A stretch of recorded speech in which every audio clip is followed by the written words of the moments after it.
মহাপ্রভু কেমন ভাবে বিভরিত হয়ে এই নদিয়াবাসীর কাছে নাম বিলাচ্ছেন।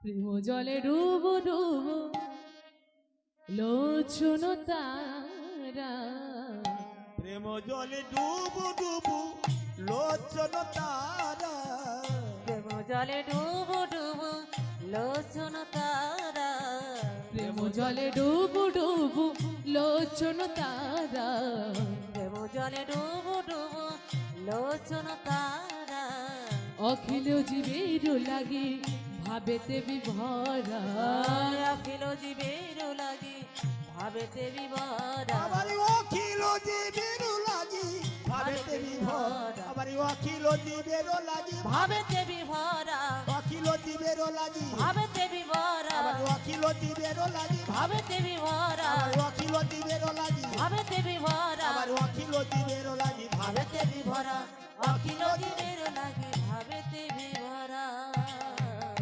আজ আমার গৌরাঙ্গ মহাপ্রভু এই কলিহত জীবের দাঁড়িয়ে দাঁড়িয়ে গিয়ে কি বলছে মা জানেন? বলছে, ও হে কলির জীব,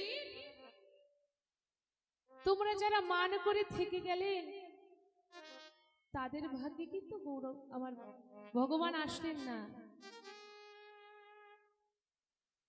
কিন্তু যারা সবকিছু ভুলে আজ এই সংসার পরিত্যাগ করে সংসারের মায়া জাল ছিঁড়ে যারা একমাত্র প্রভুর চরণে আশ্রিত হয়েছে তারাই তার শ্রীচরণ পেয়েছে। মা মনে করুন দাপরের কথা, যখন ভরা রাজসভায় দ্রৌপদীকে বিবস্ত করা হচ্ছিল, তার আগে কি ঘটনা ঘটেছিল বাবা? পাশা খেলায় মহারাজ যুধিষ্ঠিরকে হারতে হয়েছিল, সেটাও কিন্তু ভগবানের ইচ্ছা। আজকে দেখুন আমার ভক্তের ভগবান কেমন। যখন পাশা খেলায় যুধিষ্ঠির হেরে গেলে তখন তার সমস্ত কিছু তো পরিত্যাগ করতে হলো, শেষ আসলো কে না? পাঞ্চালী অর্থাৎ দ্রৌপদী। কোনো এক সময় আমার ভগবান যখন শিশুপালকে বধ করছিলেন তখন ওই চক্র ছাড়তে গিয়ে সুদর্শন চক্রের সামান্য আঘাতে তার হাত থেকে ঝরঝর করে রক্ত পড়ছিল। তখন দ্রৌপদী কি করেছিল মা?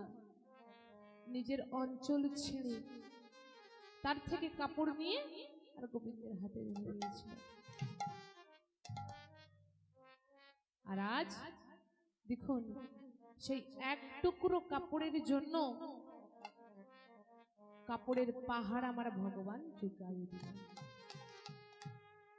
তাও কখন? নিজেকে আগলে ধরে যখন দ্রৌপদী আমার চিৎকার করছে, হা গোবিন্দ, হা প্রভু, তুমি আমায় রক্ষা করো। এই ভরা রাজসভায় মান বুঝি আমার সব গেল, তুমি আমায় রক্ষা করো প্রভু, তুমি আমায় রক্ষা করো। কিন্তু না, আমি তো নিজেকে রক্ষা করতে পারি। গোবিন্দ বলছে, ও দ্রৌপদী, তুমি তো নিজেকে রক্ষা করতে পারো, আমায় তাহলে ডাকছো কেন? আমায় কি প্রয়োজন? তখন এক হাত দিয়ে নিজের লজ্জা চেপে ধরে অন্য হাত বাড়িয়ে দিয়েছে, প্রভু তুমি আমায় রক্ষা করো। তখনও গোবিন্দ আমার সাড়া দিলেন না। দ্রৌপদী, তুমি তো নিজেকে রক্ষা করতে পারো, তাহলে আমি কেন তোমাকে রক্ষা করব? তাই শেষমেশ কোন উপায় না পেয়ে যদি বাহু তুলে সবকিছু তার কাছে সমর্পণ করে দিলেন, হে প্রভু, আমার জীবন, আমার মরণ, আমার ইহকাল পরকাল সবকিছু তুমি, তুমি আমায় রক্ষা করো। কোথায় নারায়ণ, কোথায় ভগবান, সুদর্শন চক্রধারী চক্রধারী চক্রধারী চক্রধারী কোথায় নারায়ণ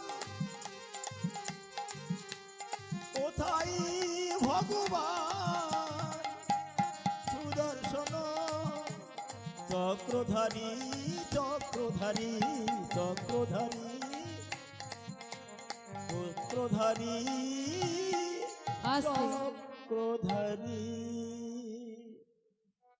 সেই এক টুকরো কাপড়ের বদলে আজ কি হলো বাবা? কাপড়ের পাহাড় জমে গেল।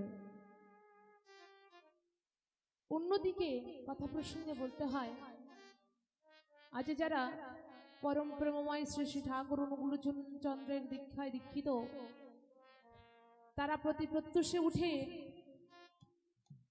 ইষ্টভৃতি করে। ইষ্টভৃতি করার অর্থ ইষ্টের ভরণ পোষণার্থে কিছু নিবেদন করা। যখন তারা করে, অপরপক্ষের যারা অদীক্ষিত মানুষ তারা জিজ্ঞাসা করে, আচ্ছা তোমরা ইষ্টবিধি যে করো পয়সা দাও কেন? পয়সাটা দাও কেন? কি কারণ? ভগবান কি পয়সার জন্য তোমাদের দীক্ষা দিয়েছে? না তো। সে কি শুধু পয়সাই নেই, তাকে ফল ফুল দিলে নেবে না, চাল দিলে নেবে না, অন্য কিছু দিলে নেবে না? অবশ্যই নেবে, নিশ্চয়ই নেবে। এই যে ইষ্টভৃতি, এটা এই যুগের ঘটনা নয় বাবা। আজ পরম প্রেমময় শ্রী শ্রী ঠাকুর অনুকূলচন্দ্র এই যুগেই এই প্রবর্তন করেন নাই, দাপর যুগে তখন থেকেই হয়ে আসছে। শুধু দাপর যুগে না, সত্য যুগেও কিছু ঘটনা আছে, ত্রেতা যুগেও কিছু ঘটনা আছে, দাপরে ছিল আর এখনো আছে।